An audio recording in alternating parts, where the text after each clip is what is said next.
안녕하세요. 가슴에 지워지지 않을 큰 상처를 안고 사는 40대 여자입니다. 저에게 몇 해 전 제 세상을 송두리째 흔드는 일이 벌어졌습니다. 그 충격과 아픔이 아직도 어제 일처럼 생생하네요. 그런데 그런절 다독여주기는커녕 상처 위에 또다시 소금을 뿌린 사람이 있었답니다. 놀랍게도 그건 바로 제 시어머니였어요. 대체 제게 어떤 일이 있었는지 차근차근 들려드릴게요. 부디 끝까지 잘 들어주시면 감사하겠습니다. 전 어릴 때부터 타고난 기질이 건강 체질이었어요. 또래 여자애들에 비해 키도 컸고 힘도 센 편이었거든요. 그래서 학교 운동회 때, 체육 대회 때마다 절 이길 사람이 없을 정도였죠. 중학교 땐 체육 선생님이 하도 운동을 해보라고 권하셔서 잠시 운동부에 있기도 했고요. 그런데 경쟁을 워낙 싫어하는 성격 탓에 직업으로 운동을 선택하긴 싫더라고요. 그래서 체육 선생님의 아쉬움을 뒤로하고 그저 반에서 제일 운동을 잘하는 애 정도로 남았습니다. 하지만 타고난 체력은 어쩔 수 없는 거라 가끔 저도 모르게 힘을 주체하지 못할 때가 있었죠. 아, 이거 왜 이렇게 안 열려? 영수가 이거 뚜껑 좀 열어줘. 이거 내 힘으론 도저히 안 열려. 언닌 제대로 해보지도 않고 그러더라.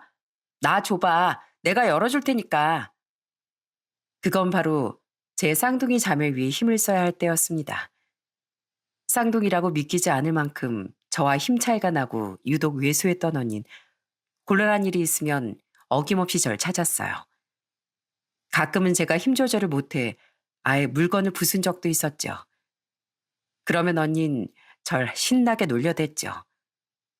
야, 그걸 아예 부숴버리면 어떡해. 네가 무슨 헐크냐? 너 여동생 아니고 사실 남동생이지? 언니가 자꾸 재촉하니까 그런 거 아니야. 그리고 내가 그런 말 하지 말라고 했지? 안 그래도 힘세다는 말 듣기 싫은데 언니까지 놀릴래? 언닌 제가 싫다고 해도 계속 절 헐크라고 놀려댔습니다. 그때 너무 화가 난 전 언니 체격을 알면서도 손을 휘둘렀고 저에게 떠밀린 언닌 정말로 저만큼이나 멀리 날아갔어요. 그때 제가 더 놀라 다신 힘을 쓰지 말아야겠다고 다짐했었죠. 학교에서도 저보다 작은 친구들한텐 장난이라도 꿀밤한 듯 때리지 않았어요. 과격한 장난도 다 조심하고요. 고등학교 올라가서도 전 최대한 평범하고 얌전하게 지냈습니다. 그런데 꽁꽁 숨겨놨던 제 힘이 꼭 필요한 곳이 생기더라고요. 다녀왔습니다. 저 피곤해서 잘게요. 깨우지 마세요. 밥도 안 먹을래요. 어느 날부터 이상하게 언니가 부쩍 피곤해하고 방에서 나오질 않는 거예요. 제가 얘기를 걸어도 대답도 없고 밥도 잘 먹지 않았고요. 부모님도 그렇고 저도 혹시 언니한테 무슨 일이 있을까 걱정이었습니다. 저희 언니가 워낙 예민하고 마른 체질이었거든요. 그래서 부모님이 혹시 학교에서 무슨 일이 있냐고 조심히 물으셔도 언니는 아무 일 없다고 소리를 빽 지르고 방으로 들어가 버리더라고요. 그런 언니 때문에 집안의 공긴 차갑게 가라앉았죠. 그렇게 며칠이 지난 어느 날이었습니다. 그날 전 학교가 좀 일찍 끝나 집까지 여유 있게 걸어가고 있었어요. 쌍둥이 언닌 학교에서 남은 일이 있다고 했고요. 그래서 혼자 집에 가려던 참이었는데 학교 골목에서 어딘가 귀에 익은 목소리가 들리는 거예요. 그건 아무리 다시 들어봐도 한평생 들어온 저희 언니 목소리였어요.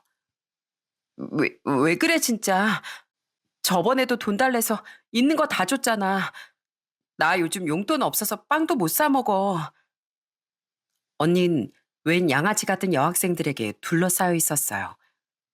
보니까 돈도 뜯기고 괴롭힘까지 당하는 것 같더군요. 그 모습을 보자 전 피가 거꾸로 도는 기분이었답니다. 야, 니들 뭐야? 니들 뭔데 우리 언니 괴롭혀? 오늘 한번 혼나볼래? 쟨 또 뭐야? 야, 네가 불렀냐? 어디서 똑같이 생기게 또 나타났대? 우리 너한테 볼 일 없으니까 그냥 가라. 비록 상대가 셋이나 되긴 했지만 저와 한나란 시에 태어나 똑같은 얼굴한 쌍둥이가 괴롭힘을 당하는 걸 그냥 지나칠 사람이 누가 있겠어요? 전 그날 그 양아치 3명을 아주 혼쭐을 내주었어요.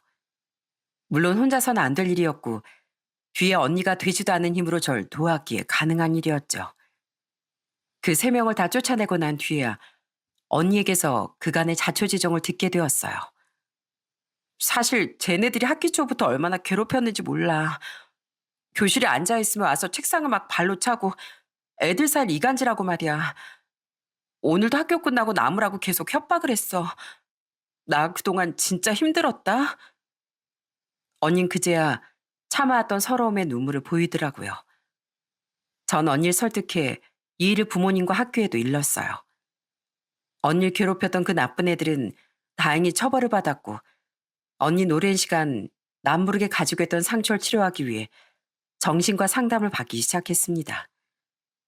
그 뒤로 다행히 언니는 전보다 더 밝아지고 저와도 아주 돈독한 사이가 되었어요. 둘이 운동도 하기 시작했고 어디 갈 때면 꼭 붙어서 손도 잡고 다녔죠. 그 이후 대학까지 무사히 졸업하고 둘 다 직장을 잡았을 때까지만 해도 이제 같은 아픔은 2번 다시 없을 줄 알았죠. 그런데 영수가 요즘 네 언니가 좀 이상해. 방에 틀어박혀서 전화기만 붙잡고 있고 밥도 잘 안 먹는 것 같고 설마 또 네 언니 괴롭히는 사람이 있는 건 아니겠지? 에이, 엄마, 우리가 학생도 아니고 다 큰 성인인데 누가 누굴 괴롭히겠어요. 제가 언니하고 얘기 잘 해볼게요.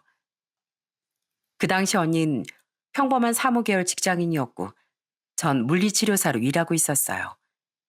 전 워낙 관심이 많았던 직종이기도 했고 병원 분들도 다 좋은 분들이라 나름 즐겁게 직장에 다니고 있었죠. 언니도 평범하지만 안정적인 직장을 마음에 들어 했었고요. 그래서 직장 내에서 어떤 문제가 있는 것 같진 않았습니다. 하지만 언니는 점점 눈에 띄게 살도 빠지고 잠도 잘 못 자는 것 같더라고요. 어릴 때라면 제가 달려가서 때려줄 수라도 있지. 이제 성인이라 그러지도 못하니 답답한 마음이 쌓여갔습니다. 그러던 어느 날 뜻밖의 언니 마음을 병들게 하는 범인이 누군지 발견하게 되었어요. 영수가 나 나갔다 올게. 오늘 나 늦을지도 모르니까 엄마한테 말 좀 잘해줘. 그날 언닌 웬일로 기분 좋게 밖을 나섰습니다. 옷차림을 보니 남자친구를 만나러 가는 것 같았죠. 그 당시 언니 남자친구는 인사만 몇 번 한 사이였는데 덩치도 크고 듬직해 보여 언니를 잘 지켜주겠거니 생각했어요. 하지만 언니 나간 지 몇 시간도 지나지 않아 엉엉 울며 집으로 들어왔더라고요. 언니, 얼굴이 왜 이래? 설마 누구한테 맞았어? 어떤 놈이 이랬어? 놀랍게도 언닌 나갈 때만 해도 곱게 단장했던 모습은 어디 가고 갑자기 눈탱이가 밤탱이가 되어 있더라고요. 영수가 나 내 남자친구한테 맞았어. 둘이 사소한 말싸움이 있었는데 갑자기 화를 못 참고 날 이 지경으로 만든 거 있지? 나 어떡하면 좋아? 언닌 소위 말로만 듣던 데이트 폭력을 당한 거였습니다. 그 천하의 나쁜 놈은 언니에게 손을 댄 것뿐 아니라 금품갈취까지 해왔더라고요. 그 때문에 5년이나 직장 생활을 했던 언니는 모은 돈을 그놈에게 다 뺏기고 빈털터리 신세였고요. 왜 진작 말하지 않았어, 언니? 그놈이 또 무슨 짓을 했어? 어? 우리 당장 경찰에 신고하자. 신고? 안 돼. 그러면 그 사람이 또 찾아와서 나 괴롭힐 거야. 그 사람 우리 집이 어딘지도 다 알고 있고 직장까지 알아. 언닌 그놈 생각만 해도 불안한지 계속 몸을 떨고 있더라고요. 그 이후 그놈은 더는 언니한테 뺏어갈 돈이 없다는 걸 알았는지 다른 여자 바람을 피우다 결국 먼저 언니를 차버렸어요. 오히려 그게 다행이었다고 해야 할까요? 하지만 언닌 또다시 정신과 치료를 받아야 했습니다. 언닌 데이트 폭력의 후유증으로 사람을 상대하는 것에 지나치게 겁을 먹었고 우울증이와 방 밖으로 나가는 것도 힘들어했거든요. 언니 예전에 병원에서 상담받고 기분도 좋아지고 한결 마음이 편안해졌다고 했지? 이번에도 상담 잘 받고 약 먹으면 마음이 많이 가벼워질 거야. 언니 혼자 가기 무서우면 내가 같이 가줄게. 그때 언니의 상태는 학창 시절과 비교할 수 없을 정도로 피폐했습니다. 결국 전 언니가 병원에 갈 때마다 손을 꼭 붙잡고 함께 갔어요. 마음이 아픈 가족이 있다면 본인의 의지만큼이나 주위 가족들의 노력이 필요하더라고요. 전 병원 동료들에게 수소문해 괜찮다는 정신과 한 곳을 소개받았어요. 거기 담당 선생님이 젊은 의사분이었는데 환자들 고민도 잘 들어주시고 진료도 잘 보신다고 하기에 안 간다며 버티는 언니를 간신히 설득했네요. 동료에게 추천받은 대로 그 병원 의사 선생님은 정말 좋으신 분이더라고요. 선생님은 언니에게도 그렇고 저에게도 몇 가지 당부 말씀을 하셨답니다. 이 시기엔 가족의 도움이 절대적으로 필요합니다. 혼자 이겨내는 건 정말 힘들 거예요. 환자분이 안전하다고 느껴야 뇌가 긴장을 풀거든요. 곁에서 규칙적인 생활을 함께 도와주고 지속적으로 치료받을 수 있도록 안정적인 환경을 만들어주는 게 아주 중요해요. 감사합니다, 선생님. 언니가 나을 수 있도록 옆에서 잘 도울게요. 그럼 앞으로도 저희 언니 잘 부탁드려요. 저도 그렇고 부모님도 언니가 나쁜 마음을 먹지 않도록 그리고 다시 사회생활 할 수 있도록 정말 많은 노력을 했습니다. 우선 저희 가족들은 언니가 혼자가 아니라는 걸 매일 느끼게 해주려고 했죠. 그래서 매번 언니 방 앞에 가서 점심 먹을래 하고 먼저 말을 붙여줬습니다. 언니가 대답하지 않더라도 언니를 사랑하고 아끼는 사람들이 곁에 있다는 걸 알려주는 게 중요했거든요. 그리고 규칙적인 생활 리듬도 만들어 주었답니다. 아침엔 커튼을 열어 환기도 시키고 잠시나마 햇볕도 쐬게 했고요. 해를 보는 것만으로도 기분 전환에 도움이 되거든요. 언니 기분이 좋아 보이면 저나 부모님이 같이 산책을 나가 몸을 조금씩 움직이게 해줬고요. 간혹 주변엔 저희가 언니를 위해 희생한다고 하지만 저희 가족들은 한 번도 그렇게 생각한 적이 없습니다. 오히려 언니 때문에 저희도 해를 쐬고 산책을 하게 됐으니까요. 언니, 오늘 기분은 어때? 의사 선생님이 그러시는데 언니 정말 많이 좋아진 것 같대. 앞으로 조금만 더 노력하면 다시 직장도 다니고 친구들도 만날 수 있을 거야.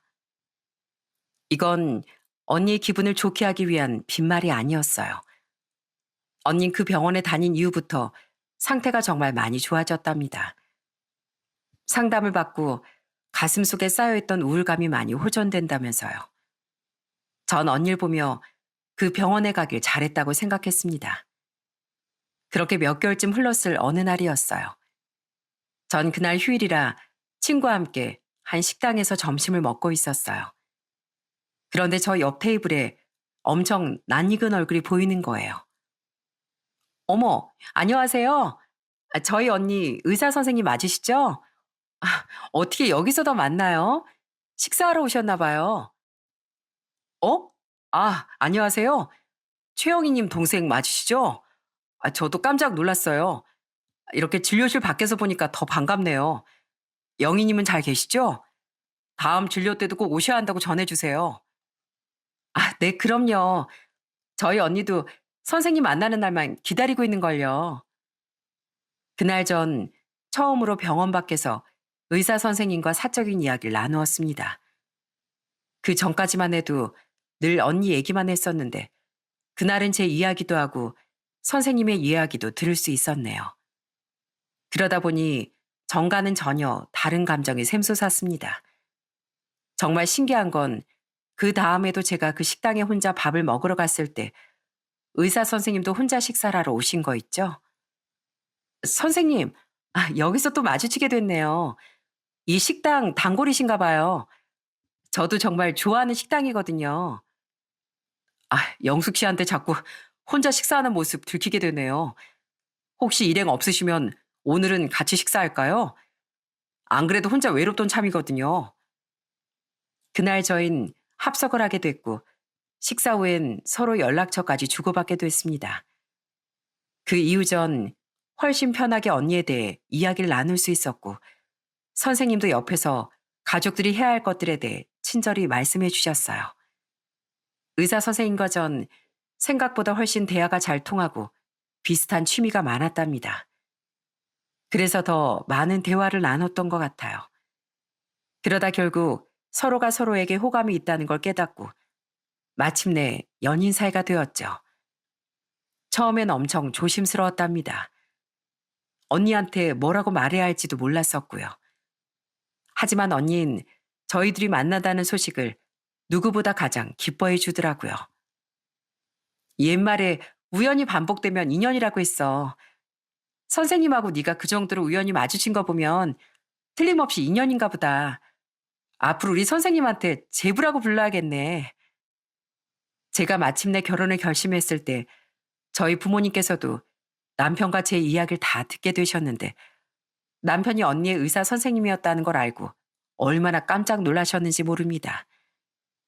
하지만 곧 남편이 얼마나 좋은 사람인지 아시고선 두 팔 벌려 환영해 주셨죠. 평소에 언닌 심약한 편이고 전 무뚝뚝해서 부모님 이야기를 잘 들어드리지 못했는데 남편은 저희 본가에 갈 때마다 저희 부모님 이야기를 얼마나 잘 들어드렸는지 모릅니다. 우리 예비 사회만 오면 아주 구세주가 온 것처럼 그동안 막힌 속이 뻥 뚫린다니까. 어쩜 사람이 이렇게 자상한지 몰라. 직업을 다 떠나서 사람 자체가 참 좋은 것 같아 우리 사이는. 그리고 그런 사이를 열렬히 환영하는 또 한 사람이 있었어요. 그건 바로 저희 아빠였답니다. 아빠는 과묵하셔서 특히 말씀이 없는 편이었는데 남편이 집에 오면 평소와 전혀 다르게 말씀이 많아지시고 무척 신나 보이셨죠. 어찌 보면 남편은 저에게도 또 저희 식구들에게도 꼭 필요한 사람이었나 봐요. 한서봐, 자네가 온 뒤로 모든 식구들 얼굴이 밝아진 것 같네. 우리 큰딸도 그렇고 영숙이도 늘 언니만 챙기다 이제야 본인이 기댈 수 있는 믿음직스러운 사람을 만나 얼마나 다행인지 모르겠어. 그래서 말인데 자네 혹시 장기 좀 둘 줄 아나? 아빠, 지금 장기 둘 사람 생겨서 좋다고 말씀하시는 거죠? 우리 아빠 화법이 원래 저러셔. 당신 이해해. 저도 좋습니다, 장인어른. 앞으로도 장기 둘 상대 못 찾으시면 언제든 절 불러주세요. 전 어느새 완전히 한 식구가 된 남편이 너무나 고마웠습니다. 그래서 남편의 가족들에게도 참 잘하고 싶었어요. 하지만 남편이 저희 집에서 사랑받는 것에 비해 전 시댁에서 환영받지 못하는 존재였죠. 뭐? 의사인 내 아들이 만나다는 여자가 겨우 물리치료사라고? 수준 떨어지게 물리치료사가 뭐니? 그것도 여자 직업이 품격 없게. 아들, 네가 마음이 넓은 건 알겠는데 다시 생각해보면 안 될까? 주변에 너 소개해달란 부잣집 아가씨들도 얼마나 많은데. 특히 시모는 절대 이 결혼은 안 된다고 엄청 반대를 하셨어요. 시모 생각엔 의사인 아들과 물리치료사의 며느린 도저히 용납이 안 되는 조합이었나 봐요. 어머니, 무슨 말씀을 그렇게 하세요? 저나 이 사람이나 그 말에 크게 상처받는 거 모르시겠어요? 이 사람도 저와 똑같이 환자 치료하고 병원 일하는 사람이에요. 그러니까 두 번 다신 그런 차별적인 말씀 안 하셨으면 좋겠어요. 영숙 씨 제가 사랑하는 사람이고 이미 미래를 함께하기로 굳게 약속한 사이예요. 아이고, 착하디 착한 내 아들이 여자 잘못 만나서 이제 지 애미한테까지 화를 낸다. 이래서 집안에 사람을 잘 들여야 한다는 거야. 남자친구가 계속 완강하게 저와 결혼하겠다고 하자 시모나의 머리에 띠까지 두르고 자리에 누워버렸습니다. 결국 전 시댁에 찾아가 무릎까지 꿇고 간청을 드렸어요. 어머님, 어머니 말씀이 어떤 말씀인지 압니다.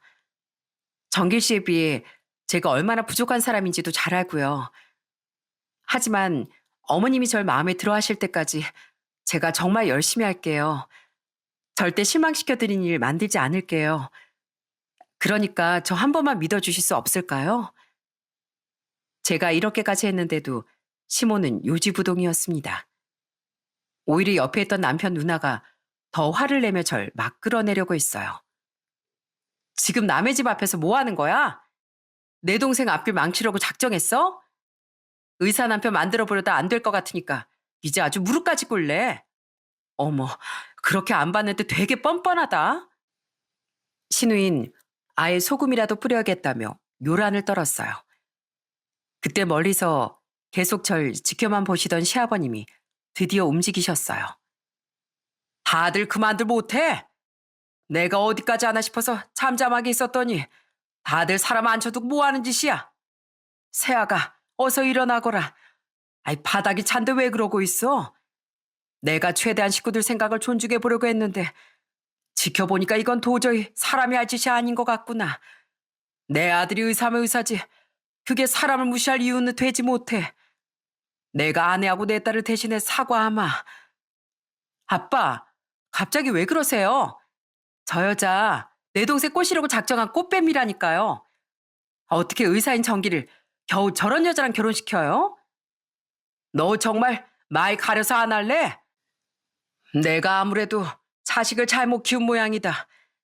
여기서 가장 수준 떨어지는 건 세아가가 아니라 우리 식구들 전부야. 시아버님은 그동안 시댁 식구들의 잘못된 언행을 대신 사과하시며 제게 미안하다는 뜻을 전하셨습니다. 그러면서 제가 결혼하는데 가장 큰 힘이 되어주셨어요. 그렇게나 절 반대했던 시모도 시아버님이 결혼을 성사시키겠다고 하시니 별다른 대꾸를 못 하시더라고요. 세아가 우리 아들 직업이 의사긴 해도 사실 우리 집안 자체는 그렇게 여유 있지가 못해. 그래서 난 오히려 사돈 어르신 게 죄송한 마음뿐이구나. 귀하게 기른 딸을 이런 집에 시집 보내시는 마음이 오죽하실까. 아이, 그런 말씀 마세요, 아버님. 저희 부모님 정길 씨 성실하고 바른 사람으로 길러주신 어머님, 아버님 존경스럽다고 하셨어요. 그러면서 두 분을 만나뵐 날을 손꼽아 기다리는 중이시고요. 정길 씨가 저희 식구들에게 얼마나 잘하는 줄 아세요?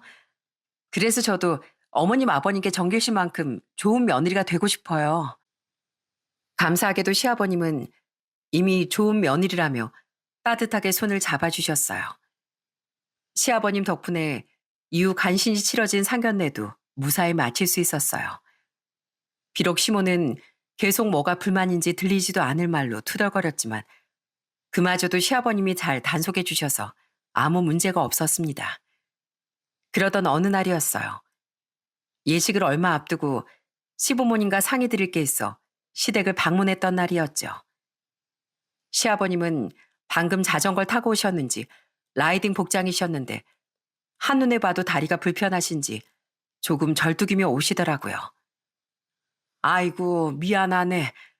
우리 새아가 오기로 한 날인데 내가 이거 복장이 영 민망하구만. 금방 갈아입고 올 테니 조금만 기다려. 저 아버님 혹시 어디 불편하세요? 다리를 조금 절뚝이시는 것 같은데 제가 한번 봐드릴까요? 치료는 병원에 가셔야겠지만 확인 정도만 해보셔야 될 것 같아서요. 네가 보기에도 그러냐? 사실 내 유일한 취미가 자전거 타기인데 요 며칠 날이 좋아서 무리하게 탔더니만 조금씩 무릎이며 다리가 불편하더구나. 시아버님의 절뚝이는 걸음을 보니 분명 통증이 심한 상태 같더라고요. 전 아버님께 의자에 앉아보시라고 부탁드렸죠. 그리고 무릎과 종아리 주변을 가볍게 살펴보니 무릎 바깥쪽 인대와 장경인대 쪽이 단단히 뭉쳐 있었고 라이딩을 오래 한 날 흔히 생기는 염증 증상이 의심되더라고요. 아버님, 크게 다치신 건 아닌데 사이클을 아주 오래 타셨나 봐요. 무릎 바깥쪽 근막이 많이 굳어 있어요. 이런 상태에서 계속 걸으면 더 붓고 통증도 심해질 수 있거든요. 그러곤 제가 할 수 있는 간단한 처치를 바로 해드렸답니다. 이후 꼭 병원에 가보시라는 말씀도 해드리고요. 제가 이렇게 시아버님을 살펴드리니 절 거들떠 보지도 않던 시모도 슬그머니 옆에 와서 앉더라고요. 아니 난 며칠 전부터 어깨가 안 좋은데 이것도 한번 볼 수 있나? 우리 아들이 의사라 좋긴 한데 정신과 의사라 어디 몸 안 좋을 때 뭘 묻기가 좀 그러네. 어머님, 잠시만요. 어디가 당기세요? 목 쪽이랑 어깨 전체가 같이 불편하신 건가요? 그날 졸지 시모까지 살펴드리고 나니 그제야 시모도 절 향한 냉기가 좀 가시는 게 느껴지더라고요. 그 다음부턴 제가 시댁에 갈 때마다 은근슬쩍 옆에 와 여기도 아프고 저기도 아프다며 계속 제 옆에 앉아 있더라고요. 거 당신 우리 며느리 고생 좀 그만 시켜. 아프면 병원에 가야지. 왜 자꾸 집에 쉬러 온 며느리한테 안 말해달래? 시어머니가 물리치료사 며느리한테 이런 것도 부탁 못해. 집에 의료인이 둘이나 있는데 이럴 때 써먹어야지. 전 괜찮아요, 아버님. 앞으로도 불편한 데 있으시면 언제든 말씀해 주세요, 어머님. 이때까지만 해도 우여곡절이 있었지만 저 또한 시댁의 한 일원으로서 잘 녹아들었다고 생각했습니다. 결혼 이후에도 남편은 저희 친정의 가장 든든한 큰아들 노릇을 했어요. 쌍둥이 자매 둘만 있다가 아들이 생긴 것 같다며 친정 부모님이 참 좋아하셨어요. 운동을 좋아하는 저와 남편은 주말마다 운동을 다녔는데 꼭 친정 부모님과 언니도 데리고 나가려고 했어요. 건강한 육신에 건강한 정신이 깃드는 거래요. 그러지 말고 다 같이 운동 나가시는 거 어떠세요? 이번 주말에 날도 좋던데 온 가족이 뛰어나가면 얼마나 좋아요. 끝나고 제가 맛있는 보쌈 쏘겠습니다. 보쌈 좋지. 반주로 막걸리 한 잔 정도는 괜찮잖아. 건강한 정신을 위해서도 말이야. 남편과 함께라면 늘 과묵했던 아버지도 어린아이처럼 즐거워하셨어요. 언니도 주말마다 불려 나오니 기분 전환이 되는 모양이었어요. 하여튼 우리 제부가 최고라니까. 제부 덕분에 이렇게 나도 바람도 쐬고 참 좋네요. 이래서 사람들이 아무리 피곤해도 운동을 나오나 봐요. 남편은 저희 가족들의 건강을 신경 쓰는 것 이상으로 제 건강에도 항상 관심이 많았습니다. 당신 종일 환자들 치료해 주느라 고생했으니까 집에 오면 내가 마사지라도 해줄게. 여기 누워봐봐. 내가 아무리 정신과 전공이라지만 그래도 나 명색이 의사다. 그럼 당연하지. 나한테 최고 명인 당신이잖아. 그럼 오늘은 믿고 맡겨봅니다, 선생님. 이렇게 남편과 함께라면 어떤 아픔이 있어도 다 이겨낼 것 같더라고요. 저희 결혼 3년 차에 건강한 딸아이도 낳았어요. 남편과 절 반반씩 닮은 예쁜 아이였죠. 시부모님, 친정 부모님도 손녀를 너무나 예뻐하셨고요. 하지만 평화롭기만 하던 어느 날 깜짝 놀랄 만한 소식이 들려왔습니다. 아이고, 어머마, 큰일 났다. 글쎄 네 시아버지가 자전거를 타다가 기어이 사고가 났대. 지금 교통사고 나서 병원에 실려갔다는구나. 그놈의 자전거가 기어코 사고를 칠 줄 알았지. 평소에 그렇게 자전거 타는 걸 좋아하시던 시아버님은 남편과도 자주 라이딩을 나가곤 했습니다. 그런데 그날은 혼자 자전거를 타고 나가셨다가 마주오는 오토바이와 부딪히는 바람에 사고가 크게 나고 말았죠. 사실 전에도 아버님께서 말씀하셨지만 시댁의 형편이 그리 좋지 않은 편이었어요. 아버님이 일을 하고 계시긴 했는데 월급이 너무 적어 시부모님 두 분 생활비 하기에도 부족한 돈이었거든요. 그렇다 보니 전적으로 남편에게 의지를 많이 하고 계셨고요. 그래서 결혼 이후 매달 50만 원씩 용돈을 드리고 있었죠. 저희 친정에도 똑같이 드리겠다 했는데 아직은 용돈이 필요하지 않다며 정중히 사양하셨습니다. 여보, 내가 고민해봤는데 아버님 다치시고 일도 못 나가시고 치료비도 계속 나가야 하는데 우리가 드리는 50만 원으로는 좀 부족하실 것 같아. 우리 용돈을 100만 원으로 올려드리는 건 어떨까? 전 아버님이 다치시고 몇 날 며칠 고민하다 남편에게 먼저 이런 제안을 했습니다. 처음에 남편은 깜짝 놀라며 그렇게까지 많이 드리지 않아도 된다고 손살을 쳤어요. 하지만 제가 조금 더 완강하게 밀어붙였습니다. 당신도 나도 아직 젊고 우리 돈 벌 날도 많잖아. 우리가 여유가 없는 것도 아니고 그러니까 나 시부모님 꼭 도와드리고 싶어. 이 기회에 어머니께 점수도 따면 좋잖아. 여보, 정말 염치 없지만 우리 부모님을 그렇게 생각해줘서 정말 고마워. 부모님도 당신 마음을 아시면 틀림없이 감동하실 거야. 실제로 용돈을 100만 원씩 드린 이후 시모에게 고맙다는 전화를 받기도 했습니다.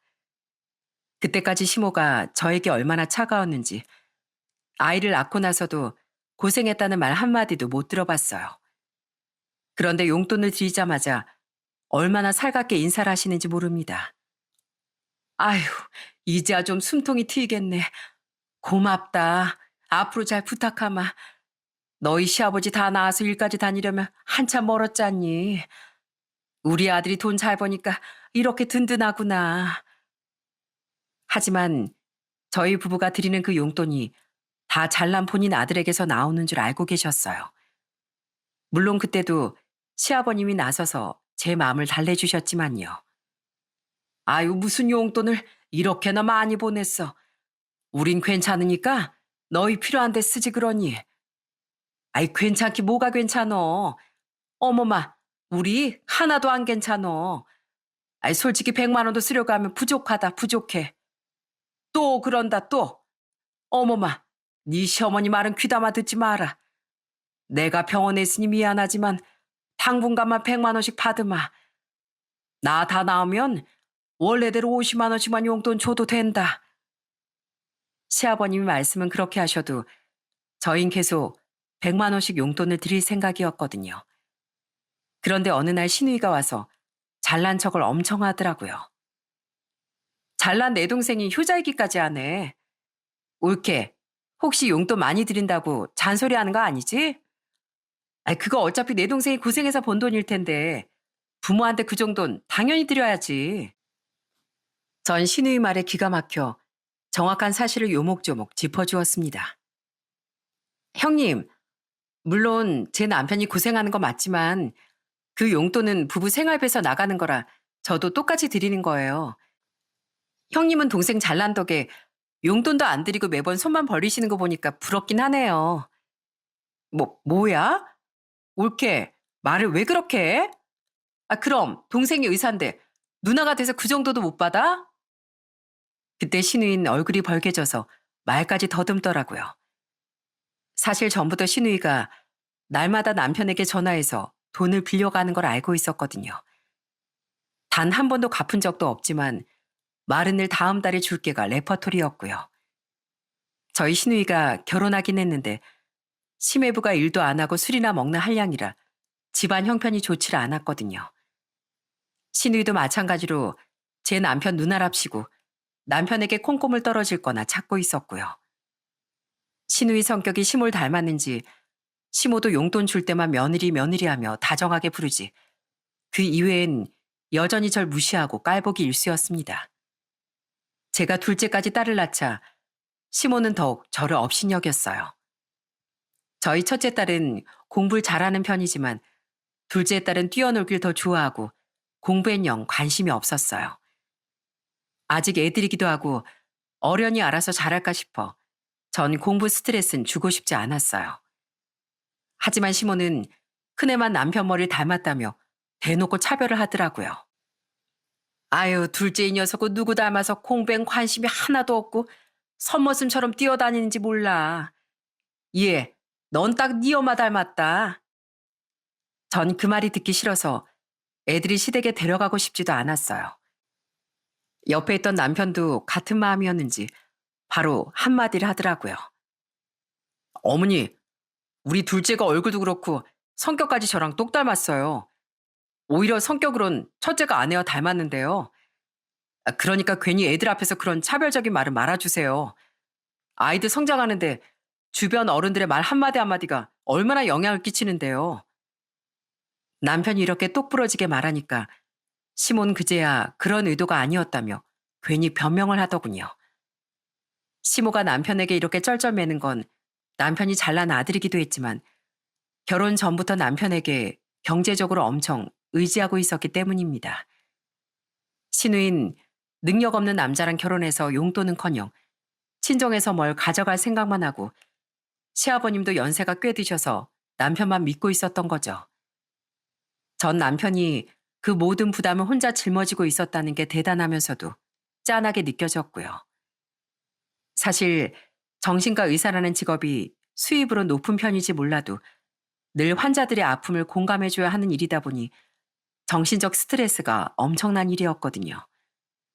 시모와 신우인 남편이 얼마나 고생해서 버는 돈인지 아는지 모르는지 그저 돈을 받아다 쓰기만 바쁜 것 같았어요. 언젠가 시누이가 돈을 좀 보내달라며 남편에게 전화가 왔는데 제가 대신 받아서 그건 좀 어렵다고 말한 적이 있었거든요. 시누인 이 일을 시모에게 일렀는지 시모가 저에게 전화로 완전 퍼본 일이 있었죠. 너만 아니었으면 내 아들 덕에 다들 호강하고 잘 살았을 텐데 왜 네가 가운데서 회방이야? 너만 잘 먹고 잘 살려고 그러니? 어머님, 어머님 아들 돈 그냥 버는 거 아니에요. 아무리 정신과 의사라도 종일 환자들 진료하고 버는 귀한 돈이라고요. 오히려 그이가 다른 사람들보다 훨씬 더 힘들게 일하는 중인데 어머님 왜 그걸 몰라주세요? 저도 솔직히 주변에서 정신과 의사들이 얼마나 우울증에 시달리는지 안 좋은 얘기를 많이 듣기도 했고 심지어 스스로 목숨을 끊는 경우도 많다고 알고 있습니다. 실제로 남편도 계속 일을 하면서 점점 더 우울해하고 진료를 보기 힘들어했고요. 여보, 내가 얼마 전에 어떤 사람 진료를 보는데 그 환자의 모든 환경이 너무 극으로 치닫는 것 같아 나까지 눈물이 날 것 같더라. 의사인 내가 그러면 안 되는데 자꾸 환자분들 얘기에 나까지 흔들리는 것 같아. 그 환자분은 실제 몇 번이나 목숨을 끊으려고 하셨대. 집안 식구들은 걱정은 하나도 안 해주고 언제 다시 출근해서 월급을 가져오는지만 마치 하이에나처럼 지켜보고 있다지 뭐야. 남편이 자주는 아니었지만 가끔 상담한 사례를 들려주었는데 매일 남의 우울을 들여다봐야 하는 일이 얼마나 힘들고 피곤할까 싶더라고요. 오늘은 말이야, 회사에서 따돌림을 당하던 분이었는데 문제는 직장뿐이 아니었어. 집에서도 네가 예민해서 그렇다며 제대로 들어주는 사람이 하나 없다더라고. 그러다 보니 본인이 겪는 고통을 설명할 사람도 기댈 사람도 없어서 손톱으로 자기 팔을 계속 긁어서 상처가 가득이었어. 치료 계획 잡아드리고 약물 조절하면서 조금씩 나아지곤 있는데 근본적인 외로움은 약만으로 해결이 안 되니까. 그 말을 하며 남편은 씁쓸하게 고개를 저었어요. 또 한 분은 겉보기엔 멀쩡하고 사회적으로 아주 성공한 분이었는데 밤마다 공황 발작이 오시는 거야. 누가 보면 다들 부러워할 만한 삶이었는데도 집에 들어가면 호흡이 가빠지고 가슴이 막 조여서 숨을 제대로 못 쉬겠다고 하시더라고. 그 진료 보면서 특히나 인간적으로 마음이 짠하더라고. 오늘도 당신이 그분들 마음 어루만지느라 고생이 많았겠네. 당신도 알지? 그래도 당신이 옆에 있어드려서 그분들도 치료할 수 있는 거고 희망을 걸 수 있는 거야. 그러니까 당신이 정말 대단한 일을 하고 있다고 자부심을 가져도 좋아. 전 남편이 환자들에게 하는 것만큼 저라도 남편에게 힘을 주고 싶었어요. 하지만 남편이 그 정도로 힘들어하고 있는 줄은 미처 몰랐네요. 어느 날부터 남편이 점점 이상한 행동을 보이기 시작했거든요. 언젠가 남편과 함께 시장에 간 일이 있었어요. 여보, 오늘 당신 좋아하는 조기 사다가 조림해 먹을까? 아니면 구이로 해 먹어도 좋겠다. 애들도 잘 먹고. 전 오랜만에 남편과 시장 나들이라 약간 들떠 있었는데 남편이 계속 말도 없고 식은땀만 흘리고 있는 겁니다. 나 가슴이 너무 답답하고 숨이 잘 안 쉬어져, 여보. 나 좀 살려줘. 남편은 그러더니 정말 호흡곤란이 온 사람처럼 헐떡거렸어요. 전 너무 놀라 일단 사람이 없는 곳으로 남편을 데려갔죠. 그때 옆엔 저뿐이었는데도 남편은 몹시 불안해하며 여전히 숨을 잘 쉬지 못했습니다. 잘 모르는 제가 보더라도 남편은 공황 발작을 겪고 있는 게 확실해 보였어요. 남편은 평소엔 차분하고 침착한 사람이라 멀리서 보기엔 괜찮아 보였지만 그동안 꾹 참고 버텨왔던 스트레스와 감정들이 결국 터져버린 거였죠. 그때가 저희가 결혼한 지 6년 차가 지났을 무렵이었어요. 결국 남편이 힘이 다 빠져선 제 어깨에 머리를 기대며 조용히 말했죠. 여보, 나 요즘 너무 힘들어. 머리는 이럴 때마다 어떻게 하는지 아는데 갑자기 공황이 찾아오면 정말 어떻게 할지 모르겠어. 나 어쩌면 좋지? 그 말을 듣는 순간 전 남편이 얼마나 오랫동안 혼자 견뎌왔는지 깨닫고 마음이 찢어질 듯 아팠습니다. 다행히 직업이 직업인지라 남편은 알아서 다른 병원에 진료도 받고 약도 받아 먹었어요. 계속 가라앉는 기분을 극복하려고 시간 날 때마다 자전거도 열심히 타더라고요. 가끔은 시아버님과 둘이 라이딩을 하고 오기도 했고요. 아버님도 아시겠지만 요즘 저 사람 마음이 많이 안 좋아요. 그러니까 이번에 자전거 타러 나가면 바람도 많이 쐬게 해주시고 최대한 사람 없는 곳으로 가주세요. 부탁드릴게요. 오냐, 내가 옆에서 잘 지켜보마. 너무 걱정 말거라. 아휴, 저 녀석이 말은 안 해도 마음이 정말 여린 녀석이라니까. 그나마 아버님이 옆에 계실 땐 마음이 조금 놓였습니다. 하지만 이따금씩 남편 혼자 나갈 때면 걱정이 많았어요. 집에 아직 어린아이들이 있기에 저까지 늘 남편을 따라 나서긴 힘든 상황이었거든요. 그러던 어느 날이었습니다. 어느 화창하던 일요일 날 설마 하던 청정병력 같은 일이 생기고 말았어요. 나 오늘도 자전거 타고 올게. 오늘은 꽤 멀리 다녀올 생각이야. 나 기다리지 말고 우리 공주님들이랑 먼저 밥 먹고 있어. 아빠, 오늘도 자전거 타요? 우리 아빠가 의사 선생님이 아니라 자전거 선수였나 봐요. 그래도 엄마랑 동생이랑 기다리고 있을 테니까 조심히 타고 오세요. 남편은 딸들에게 얼른 오겠다며 웃어 보였지만 전 유독 그날따라 불안한 생각이 들더라고요. 여보, 오늘은 그냥 집에서 쉬는 게 어때? 당신 요즘 몸도 안 좋고 혼자 사람 많은데 나갔다가 또 힘들어지면 어떡해. 차라리 다음 주에 아버님하고 같이 타는 게 어때? 나 정말 괜찮아. 속이 좀 답답해서 그래. 사람 없는 곳으로 조심히 다녀올게. 하지만 기어이 남편은 자전거를 끌고 나갔고 불길한 예감처럼 한참 뒤부터 연락이 되지 않더라고요. 전 남편에게 수십 수백 통 전화를 걸었어요. 그러다 뜬금없이 처음 보는 번호로 전화가 걸려왔더라고요. 여보세요? 한정길 씨 아내분 되시나요? 여기 경찰서인데요. 핸드폰에 저장된 번호로 연락드렸습니다. 지금 한정일 씨가 사고를 당해서 병원으로 이송되셨어요. 빨리 병원으로 좀 와주셔야 되겠습니다. 전 그 전화를 받고 어떠한 대답도 못하고 그대로 자리에 주저앉았습니다. 얼마간 그대로 다리에 힘이 풀려 주저앉아 있다가 옆에서 딸들이 절 부르며 우는 소리에 정신을 차렸네요. 그리곤 저희 언니에게 급하게 전화를 걸어 아이들을 부탁하고 바로 병원으로 달려갔습니다. 병원에 가보니 남편이 의식 없이 혼수 상태로 누워있더라고요. 전 너무나 이 현실이 믿기지 않아 계속 울음 섞인 비명만 질렀죠. 얘기를 들어보니 한강변으로 자전거를 타러 나갔던 남편은 갑자기 공황 발작이 일어났고 하필 강변을 지나던 중이라 그대로 옆에 있는 계단에 굴러서 머리를 크게 다쳤다고 했습니다. 여, 여보, 내가 들은 말들이 다 무슨 말인지 모르겠어. 똑똑한 당신이 일어나서 별일 아니라고 그냥 조금 다쳤을 뿐이라고 얘기해주면 안 돼? 나 정말 이 현실이 믿기지가 않아. 하필 머리를 다쳐서 다량의 뇌출혈이 생긴 바람에 남편은 다신 일어나지 않을 사람처럼 눈을 꼭 감고 있었어요. 그 이후 시댁 식구들도 연락을 받고 병원으로 달려오셨죠. 시부모님은 혼수 상태인 남편을 붙잡고 병원이 떠나가라 오열하셨습니다. 안 돼, 정기라. 눈 좀 떠봐라. 이 엄마 아빠가 왔는데 왜 그러고 있어? 정기라, 안 된다, 안 돼. 차라리 매미 목숨을 가져가라. 넌 안 된다. 아이고, 내 아들이 왜 이러고 있어? 다음 주에 예비랑 같이 자전거 타기로 했으면서 그걸 못 기다리고 왜 혼자 나갔어? 저희 모두는 나흘 넘게 물 한 모금도 넘기지 못하고 그저 남편이 눈뜨기만을 기다렸습니다. 모두가 지옥을 겪고 있었죠. 하지만 제일 힘든 사람은 남편이었겠죠. 남편은 끝내 다시 눈을 뜨지 못하고 그 젊디 젊은 나이에 세상을 떠나고 말았어요.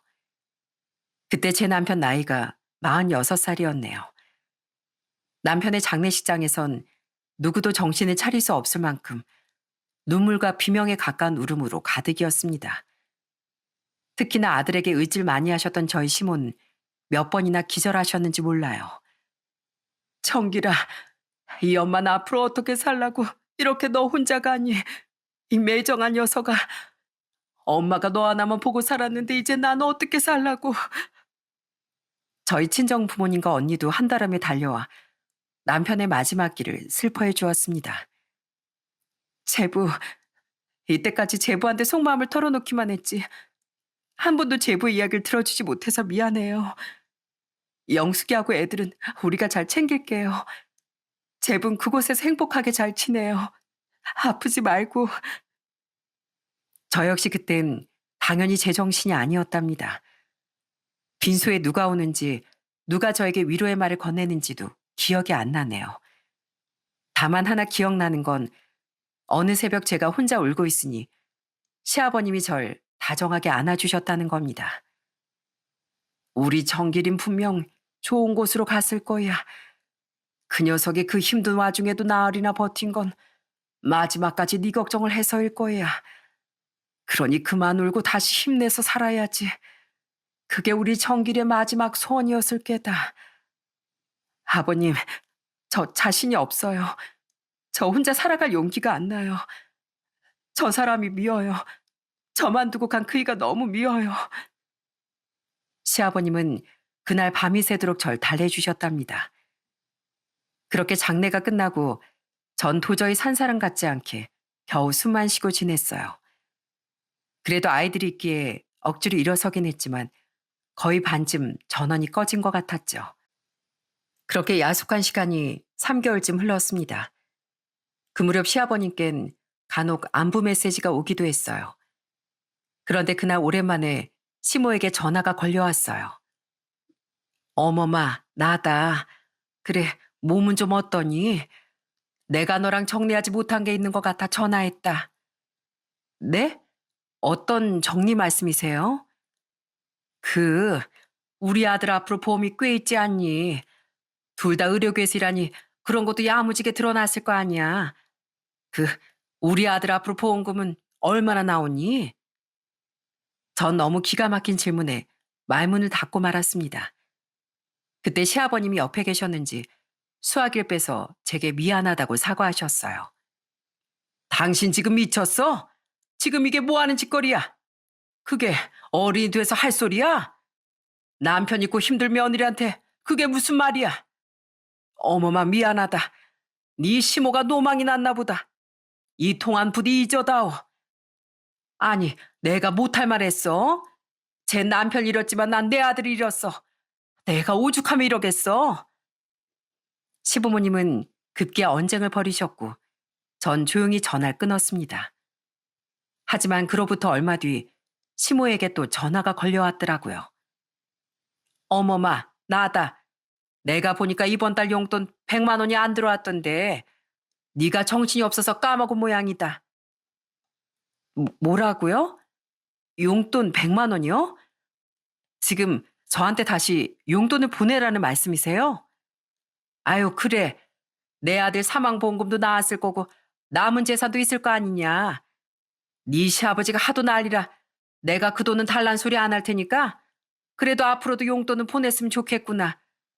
네가 그 돈마저 모른 척하면 우리 뭐 먹고 사니? 그동안 우리 아들 하나 믿고 살았는데 내 아들은 비록 죽었어도 난 내 아들 자식들 할머니잖아. 그러니 당연히 돈 받을 자격이 있지. 어떻게 남편이 살아있을 때나 세상을 떠났을 때나 이렇게 한결같이 행동하는지 정말 시모에게 질려버렸네요. 그때 심정은 진짜 속에서 울분이 끓어 넘칠 것 같았어요. 아무리 돈이 급해도 그렇지 사별한 며느리한테 밥은 잘 먹는지 애들은 잘 있는지 그걸 먼저 물어봐야 하는 거 아닌가요? 용돈이요? 알겠어요. 제가 어머니께 마침 드릴 게 있거든요. 그거랑 같이 보내드릴게요. 네가 이제야 말이 통하는구나. 알겠다. 그럼 내가 기다리고 있으마. 전 알겠다고 하고 곧장 전화를 끊었습니다. 그리고 다음날 시댁에 택배 하나를 보냈어요. 그날 그 택배를 열어보고 시댁은 발칵 뒤집히고 말았죠. 그 택배 상자는 시부손에 먼저 들어간 모양입니다. 아니, 어머마, 이게 대체 뭐냐? 이거 우리 정길이가 쓴 거야? 네, 맞아요, 아버님. 그이가 저도 몰래 쓰던 일기장이에요. 어머님께 꼭 보여드리고 싶어서 보냈어요. 그리고 마지막 용돈 100만 원도 함께 보냈습니다. 그게 제가 해드릴 수 있는 마지막 호의예요. 그 일기장엔 그동안 꽁꽁 숨겨두고 있었던 남편의 진짜 속마음이 고스란히 담겨 있었어요. 일기장의 내용은 이러했습니다. 요즘 따라 증상이 심해지고 있다. 이러다 내가 잘못되기라도 하면 우리 애들은 내 아내는 어떻게 살아갈지 너무나 걱정이다. 내가 힘을 내야 하는데 자꾸 발밑이 꺼질듯이 푹푹 가라앉기만 하는 기분이다. 오늘 나도 모르게 어머니께 언성을 높이고 말았다. 어머니가 날 대체 뭘로 보시는지. 오늘도 1,000만 원을 보내달라며 돈 얘기를 꺼내셨다. 내가 만약 의사가 아니었다면 어머니 그 많은 요구를 받아들일 수 있었을까? 어머니 항상 날 사랑하신다고 하지만 난 그 마음을 진실로 받아본 적이 없어서 항상 서글퍼진다. 어머니가 또 아내와 싸우셨다. 난 정말로 행복한 가정을 꾸리고 싶었다. 그런데 요즘은 아내 얼굴을 볼 면목이 없어 자꾸 피하게 된다. 어젠 아내가 펑펑 우는 모습을 봤다. 가슴이 찢어진다. 어머니가 너무 밉다. 너무 싫다. 그리고 이런 나도 혐오스럽다. 내가 언제까지 어머니를 감당할 수 있을까? 남편의 일기장을 보고 저는 서글픈 마음뿐이었다면 시아버님은 너무나 크게 분노하셨어요. 어머마, 내가 지금 이 끓어오르는 분노를 참을 수가 없구나. 일단 네가 보낸 100만 원을 마음만 받으마. 너한테 몹쓸 짓 한 거, 다시 이런 상처를 준 거 용서해다오. 시아버님은 마지막 인내심으로 저에게 미안하다고 말씀하셨고 전화를 끊은 이후 곧장 시댁을 뒤엎어 버리셨다고 합니다. 당장 시모를 집에서 내쫓은 것은 물론이고 시모 앞에서 일기장을 읽으시며 눈물까지 보이셨대요. 당신이 사람이야? 우리 아들 보낸 지 얼마나 됐다고. 혼자 소녀들 키워나가는 며느리한테 용돈을 달란 소리를 해. 우리 아들이 살아생전 얼마나 힘이 들었으면 이런 일기까지 썼겠어. 당신이 우리 아들을 잡은 거야. 난 이제 당신 같은 사람 사람으로 보이지도 않아. 그러니 당장 이 집에서 나가. 시아버님은 너무나 화가 나신 나머지 시모의 머리 끄댕이를 잡고 문 밖으로 쫓아내셨답니다. 그러자 시모가 제게 다급하게 전화를 거셨어요. 어머마, 내가 미안하다. 내가 우리 아들한테 너무 많은 의지를 하다 보니 마음이 다급해져서 그랬어. 나 좀 용서해주면 안 되겠니? 아휴, 내가 갈 곳이 어디 있다고. 네 시아버지 날 인간 취급도 안 하겠댄다. 어머님, 전 정말 어머님과 잘 지내고 싶었어요. 그래도 제 남편 어머니시고 그래도 우리 한때는 가족이었잖아요. 근데 왜 그렇게 절 싫어하셨어요? 왜 그렇게 절 못살게 구셨어요? 다른 집처럼 평범하게 웃으며 잘 지낼 수 있었잖아요. 근데 마지막까지 이러시냐고요. 제가 지금 하루하루 어떻게 사는 줄 아세요? 저 피가 말라서 당장이라도 그 사람 뒤를 따르고 싶어요. 정말 제 마음 모르시겠어요? 내가 미안하다, 미안해. 내가 잘못했어. 너마저 날 버리면 우리 아들 얼굴 내가 어떻게 보니? 시모는 끝까지 미안하다며 울면서 매달리셨습니다. 전 결국 그대로 전화를 끊었죠. 그 뒤로 시모는 한동안 집에도 못 들어가다 며칠을 무릎을 꿇고 빌고 난 뒤 간신히 집으로 돌아갔다고 합니다. 시아버지도 나이도 있으시고 한평생 살았는데 어떻게 쉽게 이혼을 하시겠어요? 아마 이 일로 시모도 지워지지 않는 큰 상처를 스스로 새겼을 겁니다. 지금은 그로부터 또 몇 년이 흘렀네요. 전 친정 식구들의 보살핌 속에 잘 지내고 있습니다. 저희 애들도 이제 초등학생이 되었고요. 시아버님은 요즘도 가끔 제가 잘 지내는지 어디 아픈 데는 없는지 문자를 주십니다. 세상에 시모 같은 사람도 있지만 저희 시아버님 같은 좋은 분도 계시네요. 저도 그 마음에 보답하고 싶어 아버님께 용돈도 보내드리고 전화도 자주 드리고 있어요. 저희 아이들도 남편을 닮아 성격도 바르고 공부도 곧잘하고요. 남편도 아이들이 잘하는 걸 봤으면 정말 좋아했겠죠. 비록 남편은 떠났지만 남편이 남겨준 수많은 사람들 덕분에 제가 다시 살아가고 있습니다. 전 얼마 전부터 언니와 살림을 합쳤어요. 저와 같이 육아를 도와주기도 하고 남편의 빈자리를 언니가 채워주고 있네요. 참 다시 생각해도 참 고마운 사람이에요. 어떤 책에서 제가 읽었는데 한 사람이 죽는다는 건 그 사람과 연결된 수많은 사람이 같이 죽는 것과 다름없다고 합니다. 남편이 세상을 떠나는 순간 저 역시 하나의 목숨을 다한 것과 다름이 없어요. 하지만 제게는 지켜야 할 사람들이 또 절 지켜주는 사람들이 많기에 다시 인생 2회차를 살고 있는 기분이랍니다. 이것이 남편이 제게 바라는 게 아닐까 싶기도 하네요. 너무 슬픔 속에 살지 말고 제 역할을 다하며 오래오래 남은 가족들 곁을 지키는 것 말이죠. 가끔 그 역할이 버겁기도 하지만 사랑하는 그 일을 대신한다고 생각하고 끝까지 저 힘내보겠습니다. 여러분도 응원 많이 해주셨으면 좋겠어요. 들어주셔서 감사합니다.